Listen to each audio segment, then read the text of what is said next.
Hello, Internet! Welcome to episode 173 of the Assorted Calibers podcast, the Second Amendment podcast that is a little bit for everyone. I'm Weer'd, and as always, I have the most wonderful hostess you could ever want. She's here with me. I'm not worthy. Aaron Paulette. How you doing, Aaron? So last week, my refrain about the show was just everything is awful, and I've had a better week, and today I had a marvelous 6.5 hours where Facebook didn't exist anymore, and that was really nice.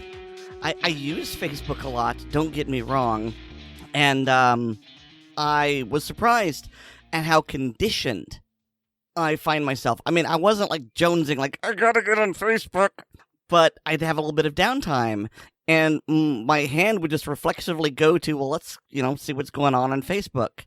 And I just realized how conditioned I was. It was kind of spooky. And, okay, the world carried on, and I got stuff done, and then at around 6 o'clock, Facebook came back, and I actually felt disappointed. Because, okay, I use Facebook because it's necessary, because, I use it for marketing and political outreach and all these other things. I don't like it, but I feel that if I don't use it, then I'm doing myself and my cause a disservice. But if Facebook just went away, then no one would be using it, and I wouldn't be hurting myself. And I liked that option. So yeah, I quite enjoyed the great Facebook outage of 2021 and talking with Oddball about all the different things that were going on and just how bad it could be. And just from hearing all the things about how workers got locked out, it was like, oh, so it'll be out until tomorrow. No, it was 6 hours. Yeah, I was. So yeah, that was my day. How was yours? I was surprised at that. Well, I mean, I had a similar thing. I mean, I caught a 30-day ban. I don't even know how long ago that was. I want to say that it was I think it was in July, and it was definitely sometime in the summer. Your ban has been over for a while now. It's been over for a while, and of course, while you're in Facebook jail, you can read Facebook, and you can scroll through all your friends lists. And you can send direct messages, of which I really don't do, except when I'm lining up interviews for Facebook or somebody else is talking to me. But you can't react to anybody's posts, and you can't comment on anybody's posts. And so at which point it's what's the point? That's the whole thing with Facebook, is I read the posts and then I interact with them. And so I'm Weer'd, and everyone deserves to hear my opinion. I mean, it's not that. It's just I can't give the thumbs up of approval or the laughing face or whatever. I mean, it's one of those. It sounds dumb talking about it now because it's one of those okay, well, oh well. And then, so I started up a profile on MeWe, and and I looked at it, and it's one of those ooh, it doesn't have all the goofy censorship and ads and corporate overlords and just all that. And oh my God, I'm in a meme group that just some of those memes are downright revolting. I love it. I like the Wild West of the internet. And so, but there's nobody there. There's the people that are posting furious amounts of memes, and then occasionally there's a couple of friends of mine that post something now and again, and I'll post something and no one will interact with it. So it's one of those okay, is this thing even on? But my plan was, okay, just when I get out of jail, I'll leave I'll leave some scathing remarks about Facebook, and then leave a link to my MeWe profile and move on from there. And my my prison sentence ended, and they unlocked the door, and I decided I didn't want to go through it. So that's been that. And so my whole hope was, ooh, maybe it's gone. And Facebook will never be gone forever. But the idea is that if it was gone for long enough, maybe people will come over to MeWe and then we can hang out again. But I don't want to go back to Facebook. I find it to be an abusive relationship. I would use MeWe more if, this is going to sound horrible, if it had an interface closer to Facebook. Not so much that Facebook is great, but I mean, maybe it's just because it's the one I'm used to. I'm not used to MeWe's interface, and there's stuff about it that it bothers me, and it's like, it could be better. Yeah, fair enough. I actually really, really like it. The one thing I just don't like is there's just nobody there. So, oh well. But Facebook is back, and just a test to see if it was alive and well, because I saw you leaving like a test message, and I logged in just to see if it was in fact back, and I left a scathing post and a link to my MeWe page. So there, I finally did it. It only took me like 3 months. So yeah, Facebook lives on. But Aaron, do you know what it is not going to live on? Why, yes, I do. And that is Smith & Wesson in Massachusetts. Yep, they finally did it. Oh, man. So I haven't really talked about this, but like I totally predicted this. Well, I mean, it wouldn't take Svengali to predict this. I mean, first of all, the gun, well, not all the guns, but a lot of the guns, mayhap even most of the guns that Smith & Wesson sells, manufactures, they're in Massachusetts. Massachusettsians can't buy. Mm-hmm. And then there's there's,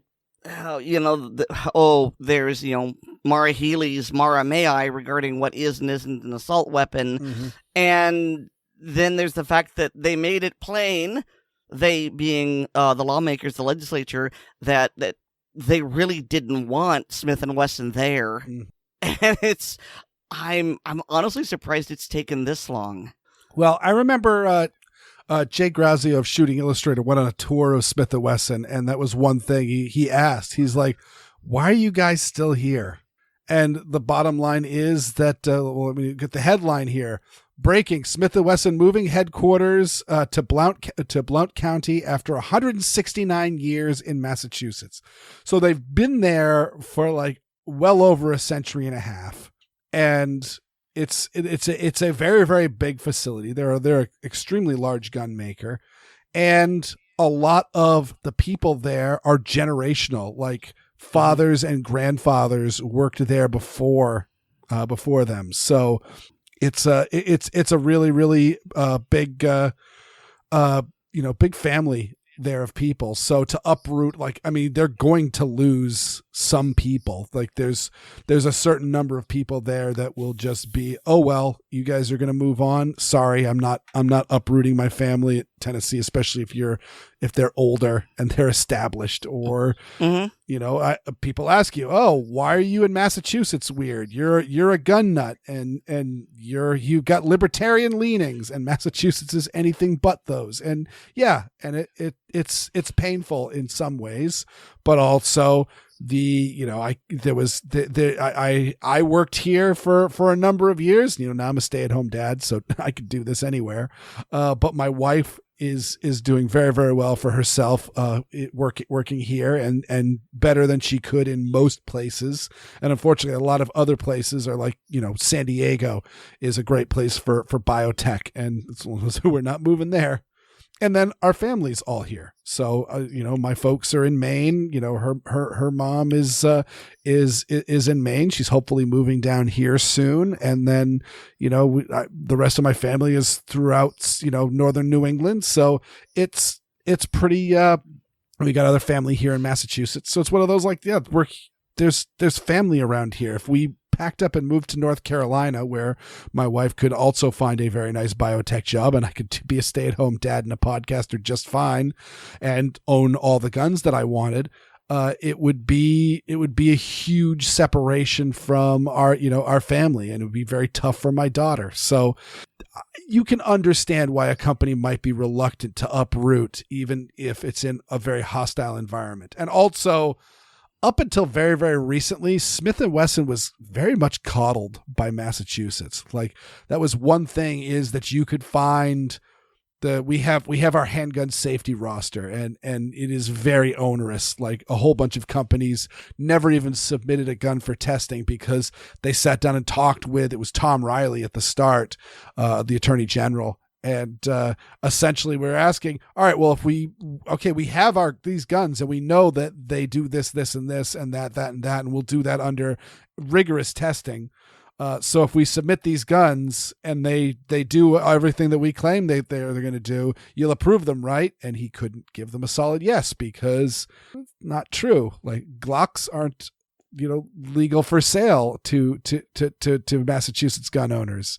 And yet we all know Glocks are. say what you will about them for some of the features that Glocks have. They are super duper safe and very, very robust. And so the idea that a Glock handgun is unsafe, we could say that they're ugly. We could say that it could use a few other features that are better used by other gun makers, but you can't say that they're unsafe. I mean, at one point, I think they were used by like 90% of all law enforcement departments in the country. I mean, it's like 90% of law enforcement in Massachusetts as well. I mean, maybe not, it might be more in the 70, only because the Massachusetts State Police, I know, uses Sig Sauers, and like the Transit Police uses, like a bunch of places use M&Ps for the reason I'm about to say, is the Smith & Wesson is really getting gets a lot of business from the Massachusetts government, and not anymore. Yeah, and like, that was one thing, is like, when I first started buying guns, you could find just about everything that Smith & Wesson made in the gun shelves, because they would submit them and it would get passed, because I don't know if they were greasing palms or they wanted to keep Smith & Wesson happy, but Smith & Wesson, and then of course at the time Walther was owned by Smith & Wesson, so Walther's guns were all there. Like, the number of P99, like, you couldn't go to a range strip without seeing a Walther P99 or a P22. So yeah, that was very much so. But yes, not anymore. The story that of course we're alluding to is that in April a bill was submitted. This bill did not pass, but it was still submitted, and it was essentially made it illegal to manufacture any weapon that is illegal to sell or possess in the state of Massachusetts. So that would go for the M&P line of AR-15s and AR-10s, clearly, which are illegal for sale in Massachusetts. As well as, I wonder if this would also go for the large capacity magazines for, say, the M&P pistols and other things that Smith & Wesson makes, which are not allowed to be sold here. I don't know. I need to. I remember I read through the bill when it first came out, and I haven't had a chance to reread it today. But essentially, they were just saying, I mean, Massachusetts is still making ARs, even though they're illegal for sale in Massachusetts, because they ship them out of the state or they sell them to law enforcement agencies. And so and then suddenly we're going to say, no, that's illegal too. And that's a pretty nasty shot across the bow for Smith & Wesson. And I predicted, and like you said, it's not that great of a prediction, that when this law came through, and it was definitely talked about in serious tones, as opposed to it being like because there's crackpot laws that come through, and people just kind of say, all right, there, you have to submit the law. Or also, I think there's actually a rule in Massachusetts that if a legislator is given a law that is well drafted by a constituent, that it needs to be submitted. So there are some like really, really goofy laws that come through in Massachusetts, and this was not one of them. They were seriously considering it, and they just went, peace out, and I don't blame them. Of course, it's not surprising, but it is. Well, I find it amusing that Springfield's mayor is kind of freaking out and is scrabbling to keep Smith & Wesson there, And, so according to this article, and I don't really know how it works, but about 550 people have lost their jobs, but 1,000 more are still being kept there at that facility. And the mayor really, really, really wants to keep these jobs there. Mm-hmm. And he's working really hard with Smith and Wesson. I keep stumbling over that name. It's not easy to say quickly, Smith and Wesson. But yeah, he's trying really hard to keep the manufacturing facility there and keep those jobs there. And one of the things he said was, in addition, we will continue to work with Smith & Wesson to retain the 1,000 remaining jobs here in Springfield. And, well, see, the reason for this, because unlike the rest of Massachusetts, Springfield has a really good idea of what Smith & Wesson brings to the economy. Mm-hmm. According to the National Shooting Sports Foundation, i.e. the actual gun lobby, says that the firearms industry supported roughly 7,800 jobs in Massachusetts last year and generated $4.6 million in state and federal tax revenue. Now, I know that's not just S&W, but you know that S&W is going to be a significant chunk of that. Yeah, they're a big company. Yeah, and so, they are looking at the loss of tax revenue, the loss of jobs, the loss of money infused into the local economy because you've got those people working at this lucrative job. This is going to hurt Massachusetts in about 3 different ways. Mm-hmm. And while the rest of Massachusetts may not care, Springfield cares, but I don't think it's going to be enough. I mean, they've already announced that they're going to move, but they have announced that they won't be finalized until like 2023. Yeah, but I do have to wonder at what point your state will ever realize, or more importantly, admit that it killed the golden goose. I don't think they ever will admit it because, I mean, it's just never underestimate the power of denial, especially in government. But yeah, especially Springfield is really going to hurt for that because while Massachusetts, the real estate industry is absolutely booming and gentrification is a really, really, big thing. Like, my old boss, she lived in Jamaica Plain, which was one of the more dangerous parts of Boston. And it's still got the housing projects and the gangs, and she talked about hearing gunshots at night and always hearing sirens. But it's been really, really gentrified over the years. And of course, I remember my wife when she first moved down here. She lived in Cambridge, right on the Somerville line, and the joke was we called it Slummerville, and it was a dump. And now it is very, very expensive to live in Somerville, Massachusetts. Which is hilarious. But Springfield itself is, I believe, the highest crime city in Massachusetts. It might be, Boston may still have it beat out, but if not, it is the second one. And it's, way out west. And so it's not, right in that northeast corridor. And so because of that, I think it's really hurting for jobs and hurting for residents that could be taxed. So Smith & Wesson packing up and leaving is going to be a huge problem. And I definitely see this as Smith & Wesson leaving. I just think this as there are some very, very specialized equipment and tools and stuff that do not move very easily. And also given that the state has fired a shot across Smith & Wesson's bow stating that we are going to go after your quote-unquote scary guns. Well, one thing that has been generally universally supported within Massachusetts is revolvers. And Smith & Wesson makes, I would argue, some of the greatest revolvers in the world.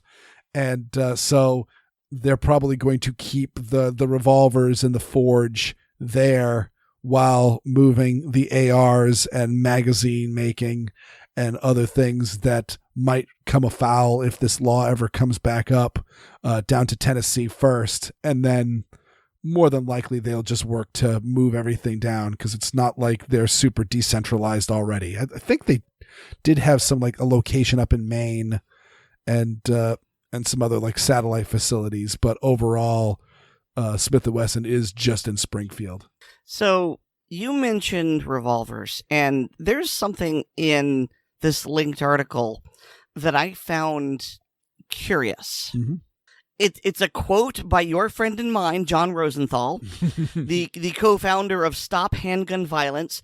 Now, it's very important, that name, Stop Handgun Violence.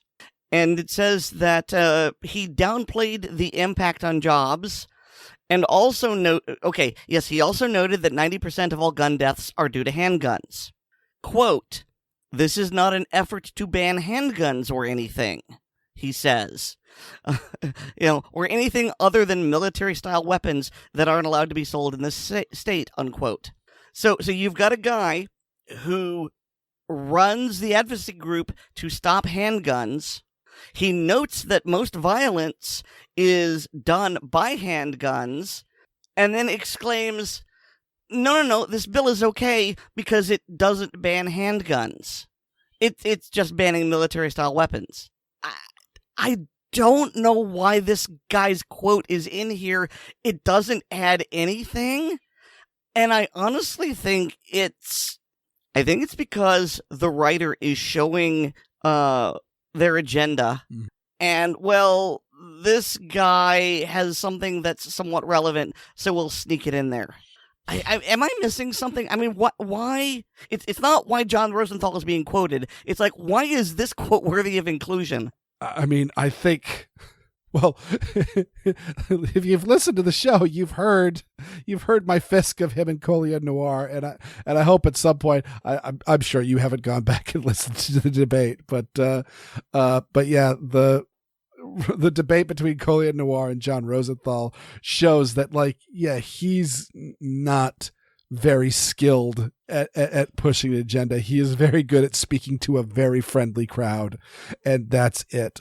And that's all I can assume is he is literally the biggest name in gun control in Massachusetts. Like, he is the president of that. That's the anti-gun group in Massachusetts. It doesn't amount to much because overall the legislature does what they want, and they ban guns with or without their approval, and I don't think they're submitting all that much as far as legislation goes to them.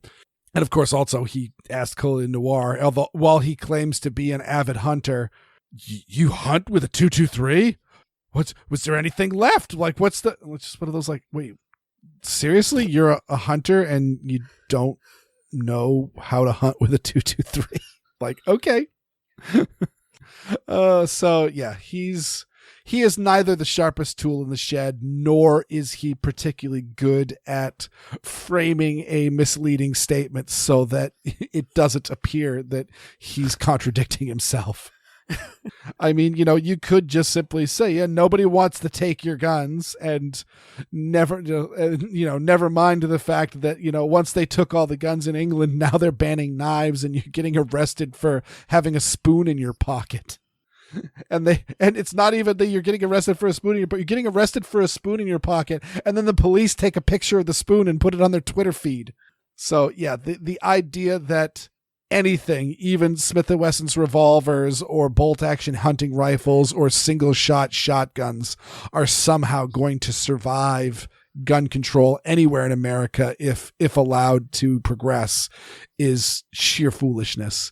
And so I am sad to see Smith & Wesson leave the state of Massachusetts, especially since I have a bizarre habit of only carrying guns that are made within an easy drive of my house. I carry a Smith & Wesson 1911. I carry a Ruger LCR, and I carry a car pistol. They're all made in Worcester, Springfield, and Exeter, New Hampshire. So, and I've got a Sig. I got a Sig Sauer that's made in Epping. So yeah, New Hampshire. So it's all very very very easy drives from my house. I always laugh at people who cheer for the sports team that's closest to their house. Like, why don't you just cheer for the best sports team? And here I am carrying all these New England firearms. So Weer'd. Mm-hmm. I thought we were done with Chipman Watch. I thought so too, but then I discovered that he did an interview. And by interview, you mean it's a puff piece that contained only softballs thrown at him by not just a friendly interviewer, but an interviewer who's in the pocket of the most gun controller in the country. And also a man who David Chipman referred to as boss. Because David Chipman directly worked for Michael Bloomberg. That was his first job after he left the ATF. After he retired, he began working for, at that point in time, it was Mayors Against Illegal Guns, and he was working for them when they made the switch over to Everytown. And then he left Everytown for a very, very brief time with ShotSpotter, which I would argue is also an anti-gun organization. They're not as blatant about all the others, but I'm very, very wary of ShotSpotter and anybody who works for them and anyone who's speaking well of them. Very much of people who speak well for them. There was a very highly publicized shooting in Boston a few years ago, and the police showed up from the 911 calls, not the ShotSpotter. So yeah, I have doubts that it even works. But yeah, and then he reached his current employer, which is, at least that I'm aware of. I have not yet heard whether or not Giffords is going to kick him to the curb now that he has essentially really torpedoed his own career through this inquest. But yeah, he's now working for Giffords, but he is being interviewed here in the show notes by The Trace, and I think it was also cross-referenced to the New York Times, but that's behind a paywall. But the Trace is free, so we'll read from The Trace. And let me just say that even though this is supposed to be a friendly piece, man, they picked an unflattering picture for him. Well, so this is something funny that we were talking about. I was with a mutual friend of ours that has a very common first name, but doesn't want to be referenced on the podcast. He was noting that he's like, man, every picture I see of Chipman, it looks like the gotcha pictures. Like you see the pictures of like Donald Trump and Nancy Pelosi and Joe Biden, where this, they say, oh, they wait for you to like scratch your eye, and they get you just as you're scratching their eye. And anytime anyone is scratching their eye, if you get it, there's one frame where if you catch it just right, it looks like they are deeply morose and wiping tears. And this one, the picture here in The Trace, he's got his mouth open and his eyes are kind of googly and all of that. And it looks like one of those like intentionally unflattering pictures. We took 20 pictures of David Chipman while he was going through his confirmation hearing, and we found the goofiest looking one to point out, oh, he's a dope. But in fact, since I have fisked David Chipman videos, I will note that he's kind of a dopey looking dude. I mean, I'm not meaning that as an affront to him, but it's one of those. Why not? I was also surprised. I mean, yeah, I can kick him down the stairs a little bit, but why go for the cheap shots? But I absolutely had the exact same reaction. Even though I know what this guy looks like, I still was surprised at one of those like, wait, this isn't from like hotair.com or InfoWars or some like right wing or pro gun, this isn't an NRA press photo of David Chipman that's designed specifically to be like, hey, look, here's a picture of David Chipman. Just look at him. What a dope. This is from The Trace. And this is a former employee of Michael Bloomberg. And this is the best picture they could find of him. But yeah, that's it is kind of surprising on that, but I'll have to say it is very, very difficult to find a flattering photo of David Chipman. As a matter of fact, the coolest photo of David Chipman is the one where he is standing over the burnt remains of Waco with an M16 in his hand. And that has, I believe, even in this article, it references or makes a reference to it. It states that is not, in fact, David Chipman, that it's never been officially attributed to being him. It's certainly a gentleman that looks similar to him, but he also doesn't look goofy, so it might not be David Chipman. But yeah, even though this is a puff piece, I gotta say even that's not like super flattering. I won't lie, I did not read the whole article. I really just looked. I did. I just looked for direct quotes from Chipman just to see what specifically he was saying. And like, here's the first one of which I posted to some of the friends of the show just to take the temperature. It is one of those. I had the choice of buying a lake house somewhere and turning off social media and saying I give up, Chipman said. What am I going to tell Gabby? She's still getting out of bed every day. What do I say? This is too hard for me? I wasn't shot in the head. And so, of course, he's referencing Gabby Giffords, who is technically his employer and who was shot in the head by a nut job. I don't even know if he was trying to assassinate her. What he was so crazy that who knows what his goal was. But she was also fairly well known at being moderate on guns. But her husband, now Senator Mark Kelly, he's always been very, very like rabidly anti-gun, and she was also more of a centrist. She was one of those more I guess you could say a blue dog Democrat. No, blue dog Democrat.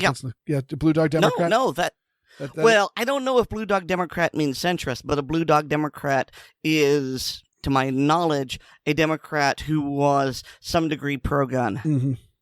Yeah, but she seems to be more. She was definitely would not be described as progressive, at least at the height of her career. But Mark Kelly absolutely is fairly open about it. So the idea that now all of a sudden she's the helm of this anti-gun group certainly is suspicious. When you watch how her and Mark Kelly give speeches, where there's actually even been some where you literally see Mark Kelly pointing to the words as she's reading them on the page. And then she performed she gave a speech for the Democrat convention that nominated Joe Biden. And she gave it was like a 90-second speech. It was overall, I think it was 5 minutes, but a bunch of it was video pre-roll. And then she gave a speech and that was that. It turned out on the Giffords live streams, she had been giving the same speech for a month before, and then for like 3 months afterwards. I remember this, Fisk. You mentioned that. Yes. And so like, this woman was a professional politician. Giving speeches was her expertise. And here she was repeating the same 90 seconds of speech, including one of them had references that would sound good to a crowd, but not great for a Zoom meeting with 4 people in it. And so it really struck me as she was trained to do a trick, and then they were going to have her do the trick, and she would literally give a brief response to a question and then go in, and then they would play the video, and that the same video that was at the DNC, and then she would give her speech, and then that would be it. And then essentially she would be staring blankly at the screen for the remainder of like the hour-long meeting. And this is not me speaking ill of Gabby Giffords. This is me speaking ill of Mark Kelly and all the upper management of Giffords, because I don't think she's aware of what she's doing. And she's certainly not clearly in a capacity to be understanding the speeches that she's giving and all that. This is clearly something that she's just being conditioned into. And it's not a correct way to treat a human being, especially one with brain damage. And it's disgusting. And to hear him talking about, oh, what do I tell Gabby? I mean, what do you tell Gabby? You're making her dance like a trained seal. It bothers me. So here's what I found hilarious, and I don't mean that sarcastically, that just came out that way, regarding this article. It's literally right under the title. And it goes, David Chipman vowed to continue to advocate for effective gun regulation after he said the White House left him defenseless against a swirl of misinformation and personal attacks.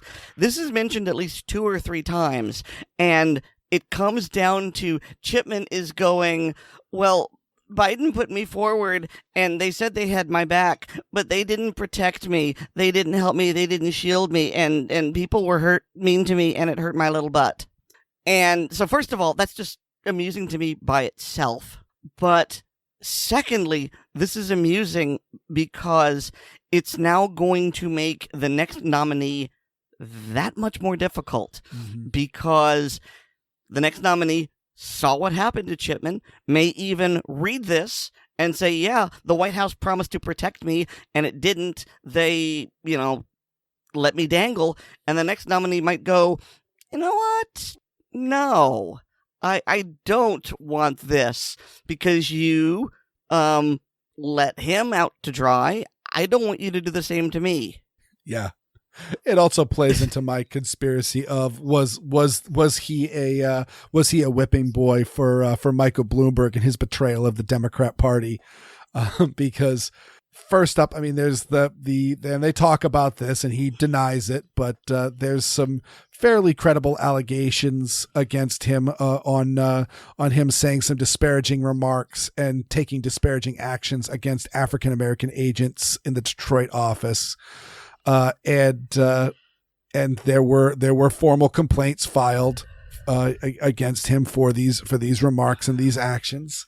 And the president of the United States has the highest top security rating in the country. Like he can get personnel files released from a government agency, or he could even just send people down to interview David Chipman and say, hey, we'd like to nominate you. Can you ask these questions will come up in your inquest? Can you answer these questions as truthfully as possible, and we'll see what we can do. Have you ever had allegations of sexual harassment, drug use, racism, et cetera, et cetera, et cetera? And he had to have answered yes. Like he admits, he openly admits that there were claims that he was racist in the past at the Detroit office, but it's not true. But yeah, you're also right on to talking about him advocating for gun control is the states there. Senate Republicans pressed Chipman at his July confirmation hearing about his views on banning assault-style weapons and other polarizing gun politics. He says he now realizes those questions were a trap to extract sound bites to be used by conservative fundraisers regarding restrictions, many of them outside the purview of the ATF director. Bull.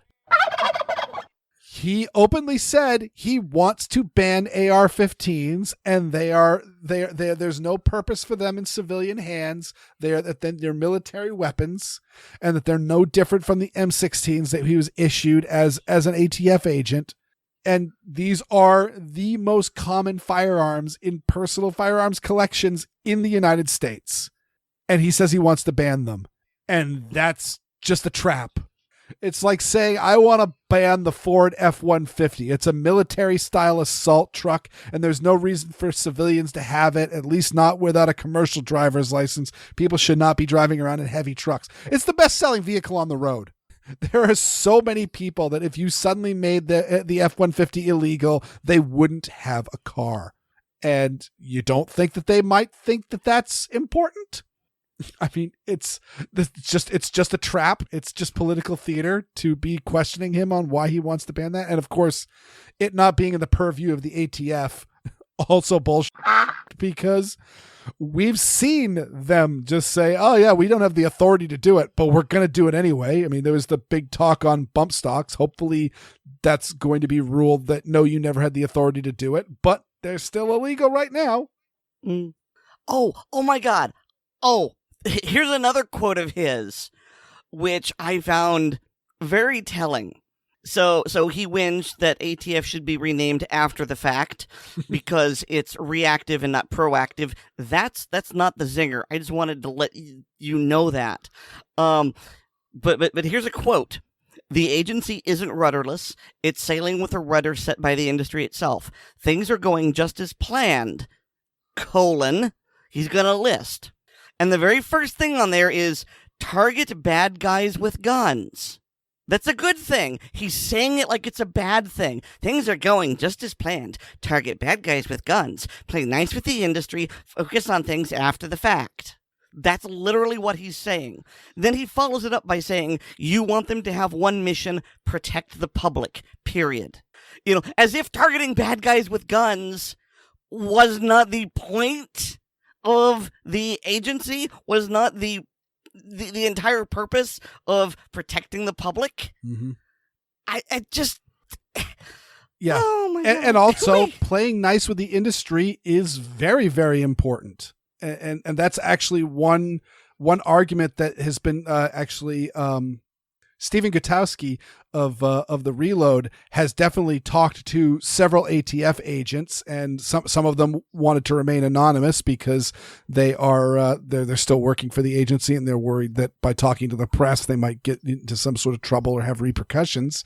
But essentially, we're saying they really didn't want David Chipman to be the director, because if an anti-gun guy is suddenly director, they, number one, are going to have a lot harder time gaining the confidence of FFL holders that they need to inspect, and are going to have a lot harder time getting leads and getting understandings of crimes that are happening, because people aren't going to trust them. I mean, that's the reason why in the inner cities in the United States, the murder clearance rates are through the roof. Rural America, it's like, if you kill somebody, they're going to catch you. Unsolved murders in the country are pretty much unknown. They happen, but they're extremely rare.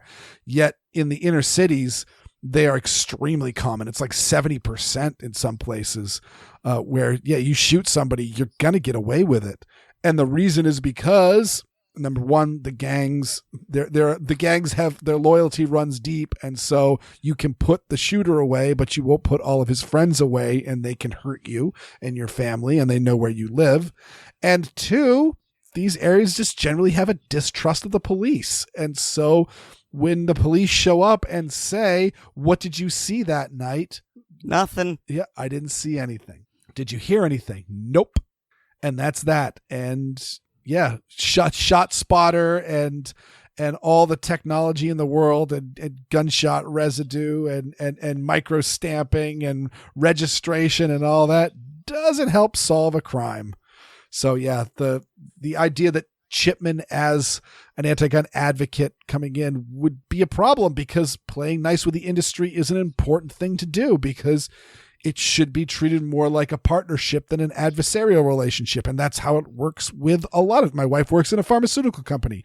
They play nice with the FDA, and the FDA plays nice with them. I mean, there's times when both of them make the other one's lives miserable, but overall they try to work together because they're there to do a job. They're there to get medicine out of the market. And the idea being, we're here to legally make guns and distribute them legally to the public. So the ATF should be as helpful as possible, not adversarial, which is exactly what Chipman wanted. Yeah, he wanted a lot of things, and it's really good for us he didn't get any of them. Mm-hmm. We dodged a massive bullet there, and I don't really know how it happened, but I am continually thankful that we did. I mean, the scary thing is that I really do think it happened by design. I think that Biden chose a candidate that would be... Okay, I've got to cut you off there. Mm-hmm. I don't believe this was a mastermind plan by Biden. No. I mean, I think someone had the idea, fed it to him, and Biden said that's a good idea. That's true. I was speaking in shorthand, but yes, for his administration. I will say the White House. Okay, sure. I will just say when the White House nominated Chipman, I believe that it was orchestrated in the fact that he is an anti-gun lobbyist, and so therefore it will show that the White House is extremely strong on gun control, and they're standing up for gun control. But meanwhile, he's a bit of a dim bulb. Doesn't have a shining career. He's really not a great speaker. He's, really he doesn't really bring a lot to the table except for his resume. And on top of that, it turns out that he's got allegations of racism against him, and they're fairly credible. And there has been talk. Stephen Gutowski says he hasn't been able to track it down yet officially, but he has heard the rumors as well that there was some sexual harassment in David Chipman's past as well. But the anti-black sentiment in a world when BLM still has a seat at the table is a major issue. You're going to bring someone to the head of a law enforcement agency who has spoken disparagingly against blacks in the past. It's not a winning formula. And then furthermore, you've also got a gun control activist who is coming in a time when people in blue districts are buying any guns and all the ammo that they can get their hands on. And these are not just the conservatives that live in the blue districts. These are, Democrat constituents that are now buying and owning guns. And so I think there's a lot of Democrats out there who are starting to get a little gun shy, if I may pun a little bit, on gun control, just because they are now, instead of them taking away guns from the other guy, they're now taking guns away from their own constituents. Mm-hmm. Well, I mean, that's why after all the talk about gun control and taking away AR-15s and AK-47s in 2019, 2020 happened, and suddenly not a frickin' peep about guns until literally the next year. Yeah, it was definitely a third rail topic, and it probably is going to continue to be for at least another year. At least another year. Yeah, and I mean, I'll even point out the fact that I'm always monitoring the anti-gun channels for the Weer'd audio Fisk fodder, and ever since Chipman was nominated and continuing now to this day, the only person that really broke the radio silence was Manuel Oliver, I think he's got ties to March for Our Lives and Michael Bloomberg, but they're not direct ties. He's a fellow traveler, if you will. And so he's done he did his like stunt with the fake graduation with John Lott and David Keene. But other than that, it's been very, very quiet in the anti-gun circles because they got their guy in there and they're just going to sit back and just let him skirt in. It didn't work out that way. It'd take a heart of stone not to laugh. All right. So I don't know. Maybe this is the last of Chipman we'll hear. Maybe he will keep recurring like an STI, and we'll get to point and laugh at him again in the future. We just don't know. Yeah, we don't know. I certainly thought the last Chipman watch was the last Chipman watch. So who knows? He may come back up. I suspect that Giffords is going to quietly show him the door, because the only thing they really used him for was his appeal to authority, and now he really doesn't have that. So time will tell, and we can never underestimate the goofy moves that the anti-gun groups will make. But speaking of goofy moves, I guess you could say, is oh boy, the NRA. It's in a lot of trouble, and it's really hard to be in Second Amendment activism without having to talk about the NRA. And we know that they're in some hard times. They've got a lawsuit going on with the state of New York, and I don't really know all the facts on the case because I'm not a lawyer, let alone a lawyer from New York. But I know a lawyer from New York. Paloma Capanna is a lawyer from New York, and I got her on the show to explain the case. And just so you know, she told me before we started there was no way she could cover the whole story in just 10 or 15 minutes like we do for a standard segment. So this is going to be a long format segment, but I think you will be both enlightened and entertained. Scorecards. Get your scorecards here. Can't tell the players without a scorecard.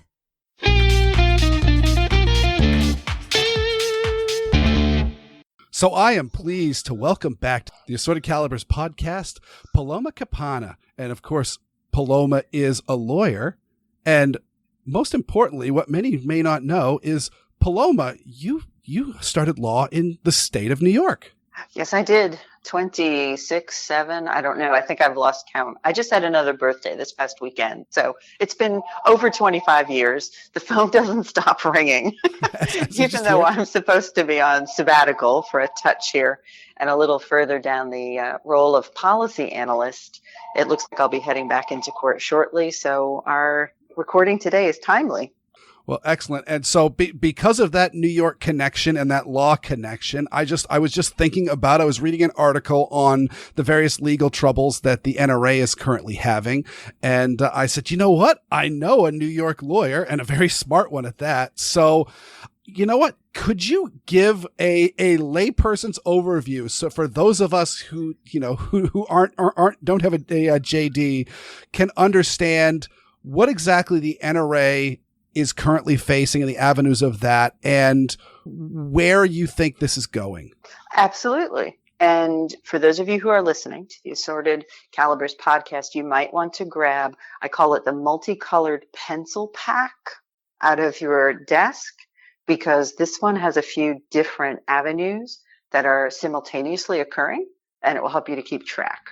So let's start with the primary lawsuit that people are talking about, and that is the people of the state of New York versus the NRA, LaPierre, Phillips, Frazier, and Powell.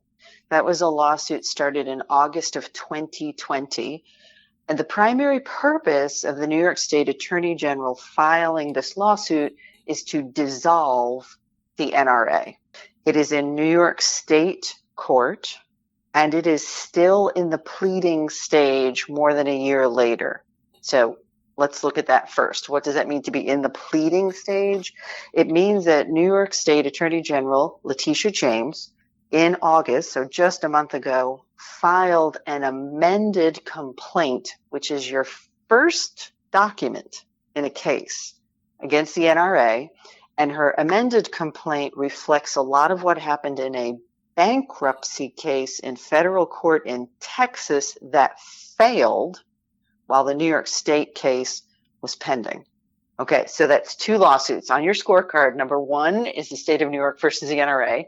Number two is the NRA bankruptcy case. And I'll give you the spoiler alert. Case number 3 is the NRA versus Letitia James. And they sued her in federal court in New York. Have I got you all? Have I got you, Weer'd Beard? Are you still there? Yeah, I mean, this is exactly what I wanted to have you on. Is there's so many avenues and there's so many maneuvering, and I don't know what's legal, what's not legal, what's smart, who's playing fair and who's playing dirty. Oh, golly. Well, that sort of skips us to the end of things in terms of who's playing square. I think it's safe to say that there are a lot of lawyers making a lot of money. That is the number one observation that I can make. There was one piece of paper in particular filed with a court that had 14 different attorneys representing the NRA. So it's quite a litigation melee. But let's rewind for just a minute to 2018, which is a little bit where our story begins on the 2020 New York State lawsuit. In 2018, Oliver North was named by the NRA as its president. By 1 year later, North is informed he would not be nominated for re-election. Now, that might have passed a little bit as a blip on your radar if you're truly like a wonky NRA person. Maybe you have your life membership, you're looking for your ballot, did it come in the magazine or not? Ollie North had said there's some messy financial things going on at the NRA, and he tried to form what he called a crisis committee to examine financial matters inside the organization. Well, he was booted out, which to some, that was a confirmation of a question of, wait, what? Is there a question that needs to be examined here? Round about the same time that Ollie North is named president of the NRA, Letitia James, in a campaign appearance in Harlem, New York, so I'm still in summer of 2018, said, I will use the constitutional power as an attorney general to regulate charities. That includes the NRA to investigate their legitimacy. So, what is it that happens when the neighbors start fighting? People start peering out their windows.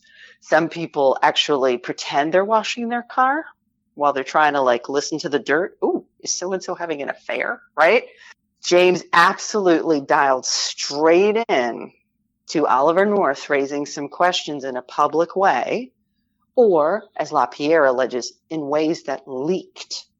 So LaPierre's theme is there's leaks all over the place. Nobody's protecting the organization. North is saying there may be corruption inside the organization. And Letitia James is saying, I am running for office focusing on this. Spoiler alert number 2. Letitia James wins the election for New York State Attorney General. And in that position, she then plows forward in this lawsuit against the NRA in New York State court. What has she just said recently? She's not ruling out a run for governor in 2022.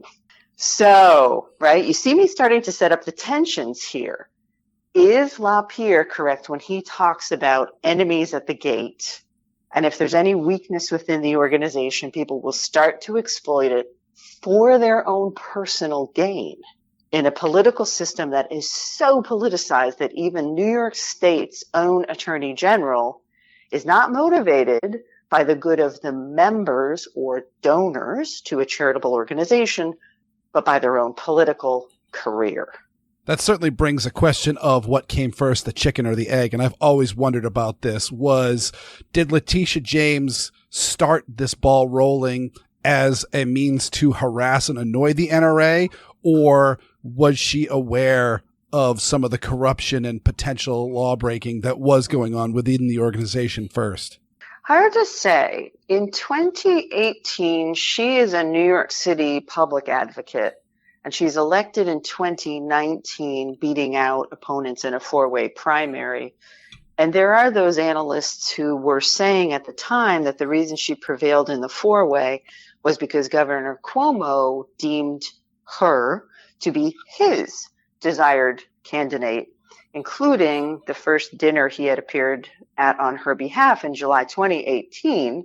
So take note. Are you taking notes? Look back. Summer 2018, campaign appearance in Harlem. She's going to use these constitutional powers as Attorney General to regulate charities, including the NRA.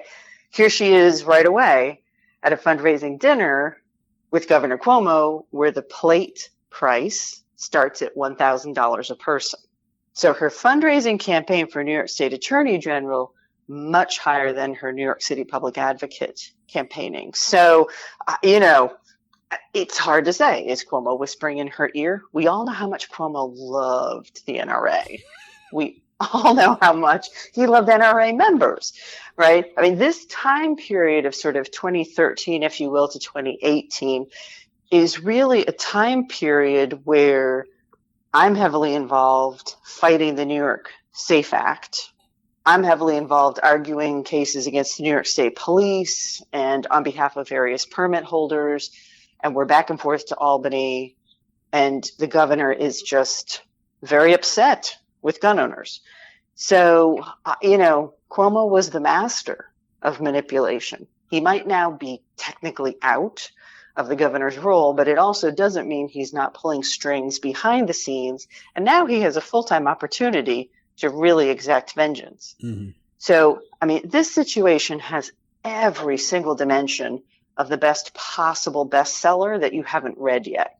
It gets even a little bit funnier. In 2018, 2019, the NRA sues McQueen, Now, I do not mean Alexander McQueen, the designer. I mean Ackerman McQueen, a public relations firm to which the NRA had been spending lots of money. So the NRA is accusing McQueen of waste of its membership dues and being ineffective, costly. And McQueen comes back with, no, it's the NRA who's wasting its membership dues.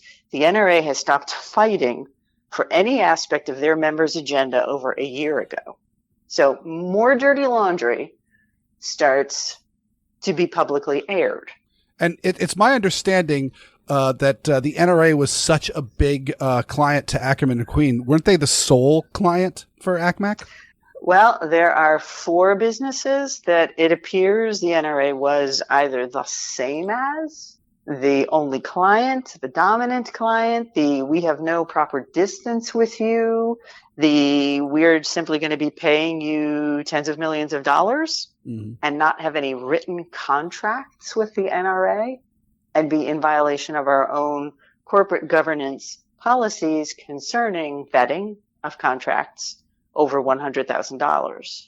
So you hear the attorney in me coming back around in pain. Compliance law is actually a really discrete section of law and attorneys where the essential job of the lawyer is to keep the company between the lines, in the lane, down the middle of the lane. And what a compliance attorney will tell you is that risk tolerance is the corporation pushing back at you saying, well, but I'd like to bring my tire edge to the edge of the inside of the white line. Am I still good? Am I still good? And the lawyer's saying, well, maybe, but I'd really like you in the middle. So during these years, the NRA is starting finally for the first time in its 150 plus year history to actually have corporate governance policies in writing that they've needed straight the way along. And even as they're passing these policies, they're missing critical provisions that are laid out verbatim in the Internal Revenue Law. So you can see where, to my way of looking at the world, there is not only this drama, right, and this question of, can Wayne LaPierre buy his suits on Rodeo Drive in Beverly Hills? I make this up not, listeners, this is part of court documents, $300,000 worth of Italian designer suits is one of the allegations. Those, by the way, were, I can't even pronounce his name, they're Zanga Ermenegildo Zegna suits, allegedly paid for by Ackerman McQueen. You see how this starts to really spin here. But at the same time, let's get down to fundamentals. Because the question of law before the court is going to be, are you actually functioning in compliance with the law? And the way a judge will generally look at a corporate situation, if you do not have your basic documents in place that any lawyer could themselves obtain simply by going to a continuing legal education seminar and taking the materials from that CLE and simply cutting and pasting it into documents for your client, the client has a problem. That corporation is absolutely going to have a problem, because at the end of the day, whether I'm reading transcripts from the New York judge or the Texas judge, both men are doing the same thing. They're drilling down to, okay, well, the drama's all very nice, ladies and gentlemen, lawyers, but here's the basic question of law, and the lawyers are fumbling. I mean, how does that even happen? It happens because one of the defendants is the compliance officer for the NRA. It happens because one of the defendants is the treasurer and chief financial officer of the NRA. It happens because another of the defendants was general counsel for 18 months for the NRA. So what Letitia James is focusing in on is that the C-suite, so your top officers of this not-for-profit corporation, are together as a group functioning with a certain mentality that does not benefit the organization. And that's where she's really digging in her heels. Is defendant Wilson Phillips had been there since 1993. Defendant John Frazier since 1993. Wayne LaPierre, nearly 30 years.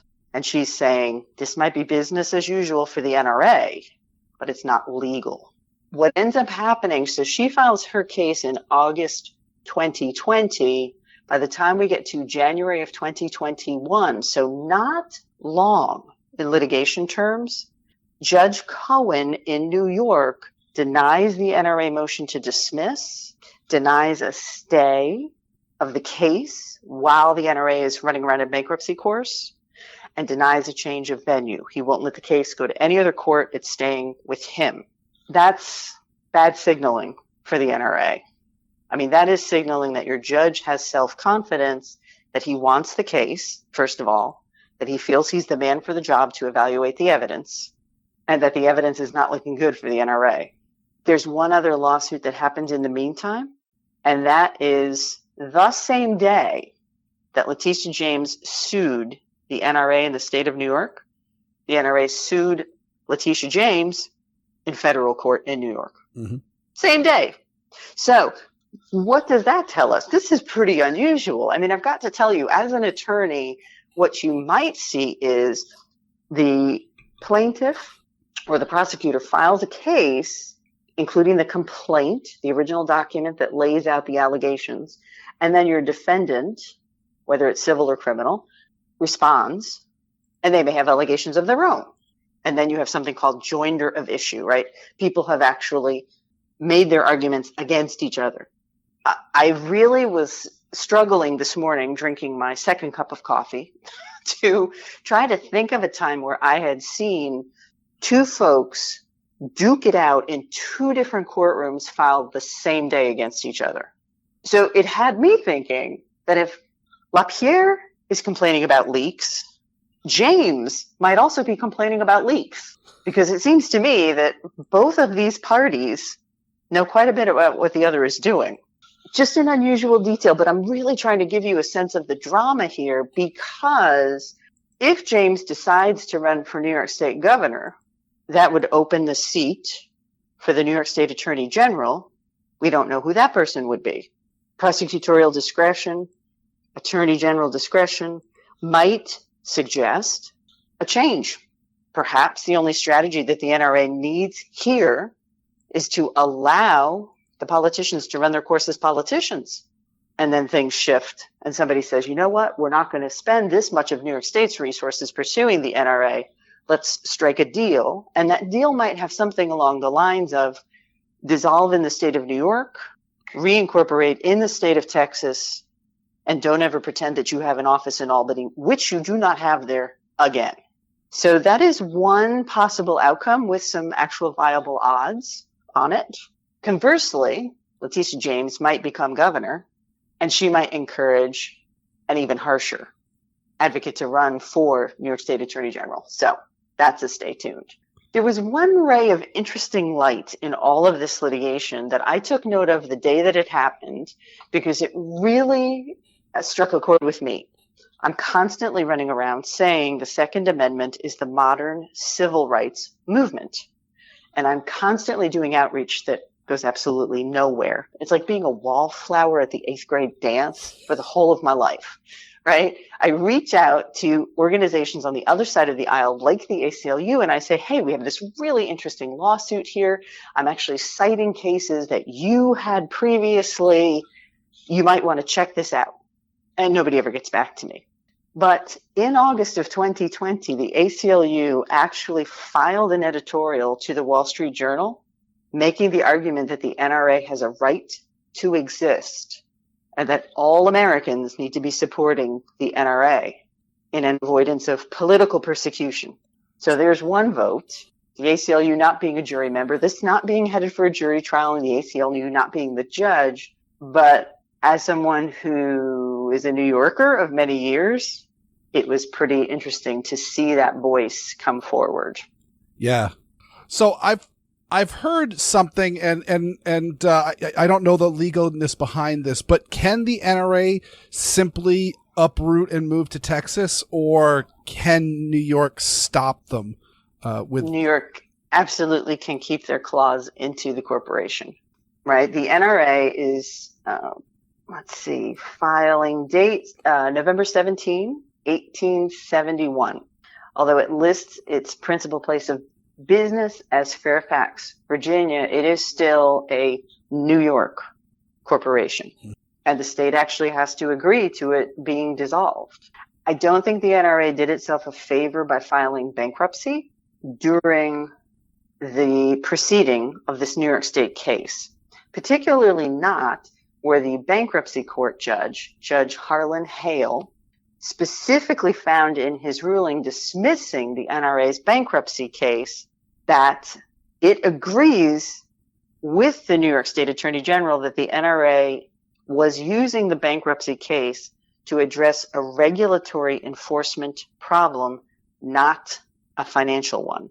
So Judge Hale down in Texas specifically found the NRA has the assets to pay its creditors its current debt obligations, even though years 2015 to 2018-ish, it had a reduction of more than $63 million in its assets.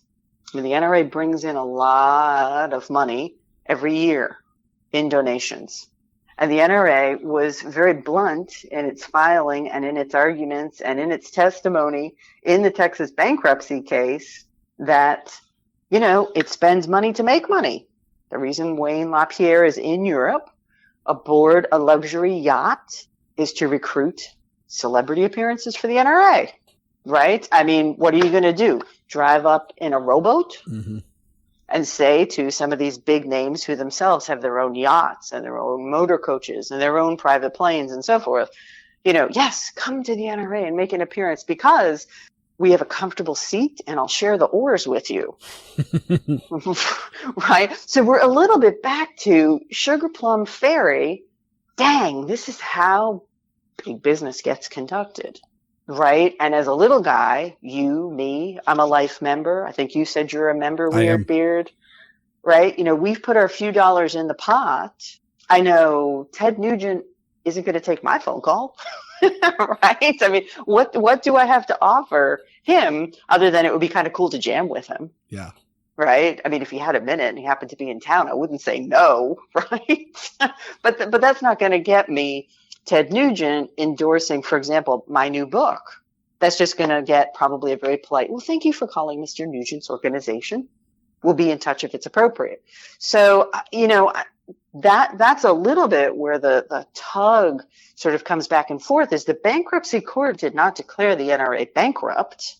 It did not say that the corporation is in a shambles financially. It essentially said, listen, I'm dismissing this case without prejudice, but let me be clear. If you come back and you refile a bankruptcy case anywhere near me, I'm actually going to appoint the independent auditors to go in and take over operations and start doing the audits, and we're going to get to the bottom of this. So take your dismissal, go back to New York, sort it out. And then, of course, the governor of Texas says, but we'd love to have the NRA in Texas. Come here. We'll see, you know, given that the bankruptcy court was or wasn't necessarily inviting, shall we say. And New York has no desire to let the NRA leave. Not without its 193-page amended supplemental complaint being answered. And listen, I'll tell you, I myself, even as an attorney, and even as an attorney who has handled cases that involves questions of finance, it's strange when you're on the outside of a case to be going through allegations as specific as is pled out against the NRA, especially when the allegations are coming from transcripts of testimony of people like LaPierre as to private jets, taking him all over the place, his wife all over the place, his wife even when he's not on the jet, his niece, his niece's daughter, his niece's husband, right? And when you realize that, you know, these numbers start adding up to millions and then tens of millions, and then you're even looking at argument that LaPierre was doing all this travel using a travel consultant, not through the NRA's own organization, having an in-house person who could handle, like most corporations, right, would handle the flights for the C-suite people. No, Wayne LaPierre has a person in California on a monthly retainer plus a commission of travel booked. And between the period of August 2014 to January 2020, the allegation is that she was paid in excess of $13.5 million for handling his travel. I mean, my parents owned a travel agency for the whole of their career. I grew up a travel agency kid. $13.5 million just for booking flights? Hire me. Right? I mean, I'm probably as qualified as the person sitting at the desk in California in this case, right? I know how to book travel. So it gets frustrating because to me, there's a tension between me, Paloma, as a donor, me, Paloma, as an attorney who knows quite a bit of what needs doing here, and then me, Paloma, as a Second Amendment advocate who just wants our team to do the right thing and win. Right? Mm-hmm. Can we not get the basics covered, folks, so that we can keep the conversation on the Second Amendment and not on the morals and the finances of the people heading the organization that is our largest advocacy organization here in the U.S.? Mm. All right. So the final question I've got, I think you've got us up to present date. What is next, and what is the time frame of when we might expect that to happen? So the NRA has a right to answer this amended supplemental complaint filed in August. Typically, it's a 30-day turnaround on pleadings, but honestly, it's 193 pages long. And I'm assuming the NRA attorneys will run another round of motions to dismiss. Mm-hmm. So somewhere this fall, let's just put it that way, somewhere between now and Thanksgiving, we should see the NRA's written position in sort of this round 2 of pleadings in the case. If the case is not dismissed, the NRA is then in a period going into, sort of Christmas, early 2022 of being subject to discovery. So you could see Letitia James and her team firing up to take depositions of not only the defendants, but also a number of employees, a number of vendors, a number of witnesses, and several people who consider themselves to be whistleblowers who made efforts in 2018 to bring issues to the attention of the NRA Board of Directors that was not pursued by the board, who could really turn out to be some of the most interesting deposition testimony of just about anybody. So what's the option? The option here is that the NRA tries to negotiate something with the New York State Attorney General's office. Any good attorney will tell you that over 90% of cases settle. All of them. Criminal, civil, doesn't matter what. If you're a smart attorney, you always have at least an open telephone line to receive a telephone call from the other side saying, hey, we might propose this, and you being creative and trying to think, is there a way to minimize exposure and risk? If I'm representing the NRA, I do not want LaPierre sitting down for another word of deposition the rest of his life. It didn't go well. His testimony in Texas did not go well. And while an attorney works for the client, there's also the reason you hire an aggressive attorney in the first place is because they're aggressive with you first. And we'd be having a come to Jesus moment, me and Wayne. I'm just being frank. Yep. Again, it's because I want my team to win. Lots of options and opportunities for Wayne to do a lateral out, start his own private consulting firm, retire, just straight out retire, enjoy sailing, buy his own sailboat, 54 feet instead of 107, right? Get something a little more manageable. But that I think that really is the unfortunate status of things for me is I think you really, in this case, have to do as much negotiating and as much advocacy and arm twisting with your own client as you do fighting the litigation fight.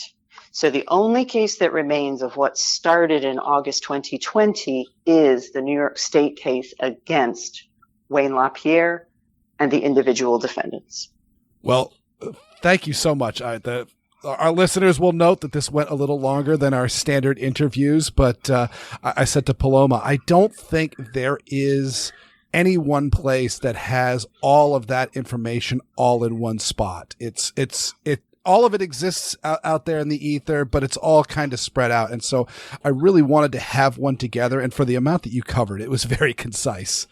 Well, thank you. So, when I'm going into a discussion with you, Weer'd Beard, and I have already 5 pages of notes, I'm thinking either I need to talk faster or we're going to end up leaving some people behind. And my concern here is let's make sure everybody knows what's going on, because many of us are voting members in the NRA. mm-hmm. And we need to return to active participation in our organization, going to the annual conventions, looking at who are the board members, and saying, hey, should I step up and serve some time for the organization to try to help it get back to the track? We know that it can be on.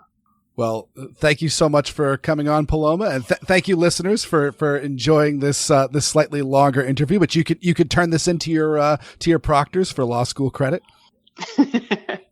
Excellent. Thank you, Weer'd Beard, and to everyone who's tuned in.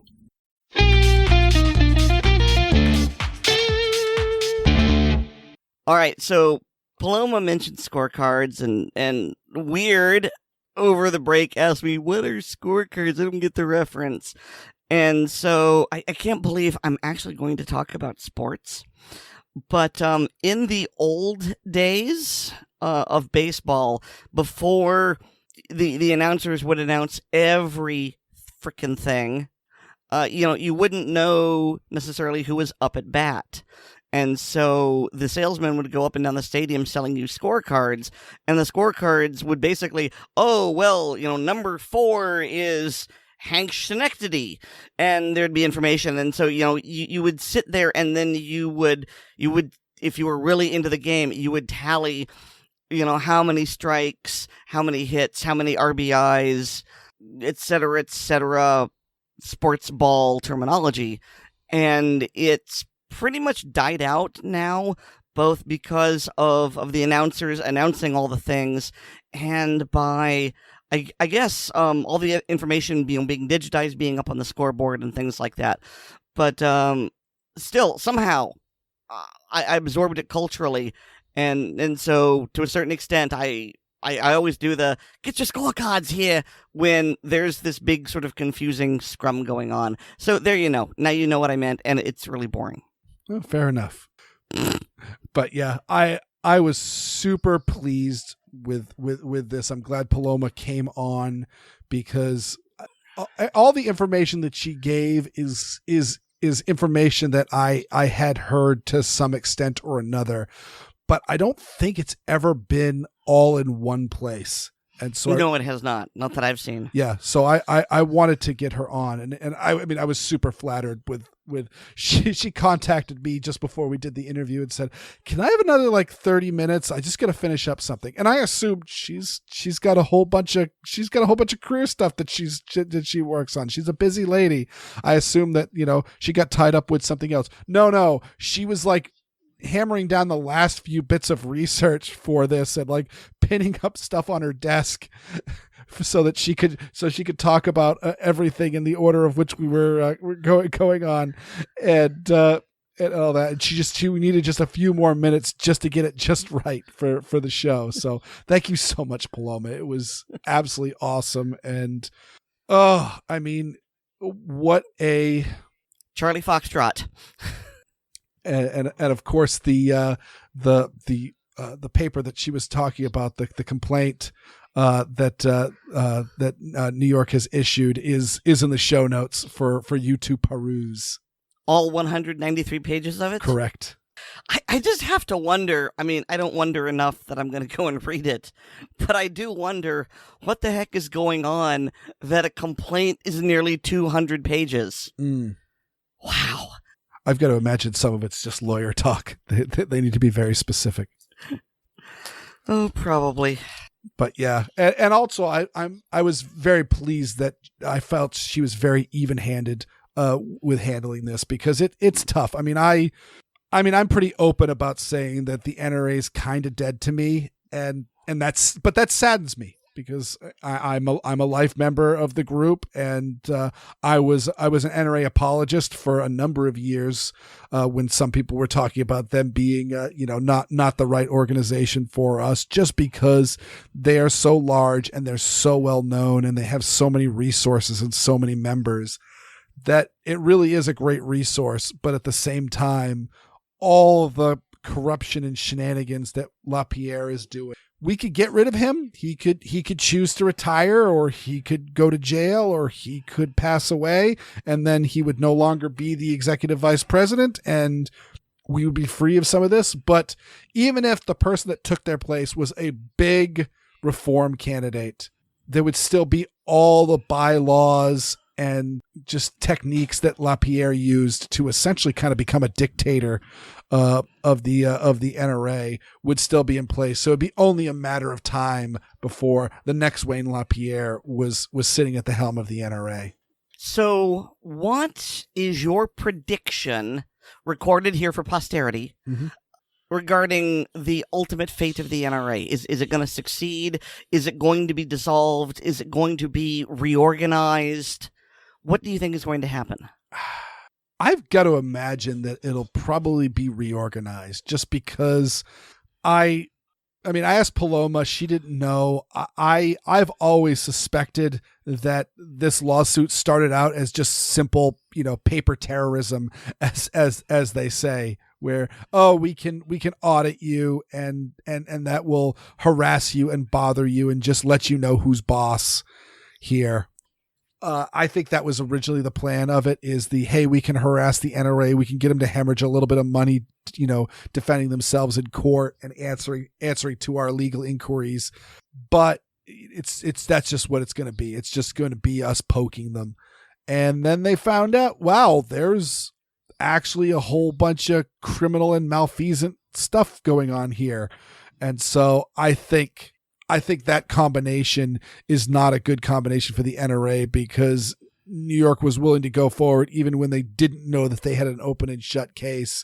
And now that they know that they've got a chance, I think that they're gonna lock on like a cruise missile and they're gonna hit. I just don't know if something as big as the NRA could be completely destroyed. I think it may be temporarily completely destroyed, but then it, just like Facebook, if Facebook's servers were completely gone, something that would be Facebook would come back. What it would be and how it would resemble Facebook is impossible to say, and there's infinite possibilities. But I do think that the only way the NRA is going to leave New York, the only way the NRA is going to see peace is if it leaves New York, and the only way it's going to leave New York is if it is destroyed and then reincorporated. Yeah, that pretty much matches my prediction. I think the NRA as we know it is not long for this world. Mm-hmm. And, what we get is probably going to be a very neutered version. And I say that mainly because when it's reorganized, it's probably going to be reorganized under the auspices of Letitia James. And, I don't know if it's ever going to recover. I think it will basically continue. It will carry on in the same way that Brady carries on. Mm-hmm. It's just kind of there, and every so often we'll hear from them, and they'll basically just become, a footnote. I mean, they did a lot of good things in the past, but now it's just, and they're done. Yeah. And also, right now the NRA's been largely absent from politics just because they're fighting the battle, internally. They're not squaring off against the anti-gun groups. They're squaring off against Letitia James. And when they get dissolved, if that's what happens, it will take time from the time on which they are dissolving to the time in which they can reform somewhere else outside of Letitia James's sphere of influence and possibly in a gun-friendly state like Texas. And that will take time. And it's not like the anti-gun groups are going to take a vacation or go get drunk and party because the NRA is finally dead. They finally felled the giant. No, they're going to be to be fortified with this victory, and they're going to push forward probably some really ridiculous gun control laws in the moments after the NRA topples. And that's when they'll realize the NRA was moderate. And that's the big thing, is that while this opened up, if Facebook was, say, down for a week, I think a platform like MeWe would find a huge boon, because people are going to be jonesing for Facebook. And what do we do? Well, I heard about this thing called MeWe that's kind of like Facebook. Let's go over there. And then Facebook suddenly, oh, I'm back. Well, we're hanging out here now. It's not like MySpace was dissolved. It's just people were hanging out at MySpace, and then Facebook came around and, hey, Facebook's better than MySpace. Buy MySpace. I think the different, I don't think it's going to be any one. I don't think there's going to be any one group that is going to fill the void left by the NRA. I think that certain groups do certain things that the NRA does better than they did it. And certain there's just different specialties at different places. But I think those groups are going to see a boon in their membership when people suddenly realize, oh, there's not this group anymore, and I was part of this group for a reason, so they might be joining. And then when the NRA comes back, some people will be happy to join back up with the NRA again, but a whole bunch of them will be like, well, yeah, but now I'm with this group. Mm-hmm. So yeah, that's my prediction. Well, Weer'd, I think that pretty much ties a bow on things. So play us out, Piano Cat. Yeah. Well, thanks to each and every one of our listeners, and a very special thanks to all our supporters on Patreon. To become a Patreon patron, go to patreon.com/Assorted Calibers podcast to sign up. Patrons get an early release of the podcast, plus bonus content like our hilarious blooper reels, the ACP film tracks, the ACP mag dump. Also, please remember to rate us on Apple Podcasts, subscribe to us on the platform of your choice, not my choice, your choice, and share the show with your friends, both online and off. I got a blog. It's called Weir'dWorld.com, and I'm also on this podcast called Handgun Radio. It's over on the Firearms Radio Network. Yeah, and I'm on usual places: Blue Collar Prepping, Lurking Rhythmically, Pink Pistols, Operation Blazing Sword, blah, blah, blah, blah, blah. You already know this. And they're awesome. Wicked awesome. Wicked awesome. And so is Nate Spencer, because he does our music. Isn't it great? Listen to it. Oh, that's good music. You know what? Let's just throw something out to completely baffle them, Weer'd. Please. I'm the Charlize Theron to his Tom Hardy. Our styles are assorted, and so's our podcast. Good night, everybody. That's bait. Hey, it's not just bait. That's master bait. And you'd better friggin' keep that. Master bait rules Bartertown. We're bringing back their heroes. Can't we just get past Thunderdome?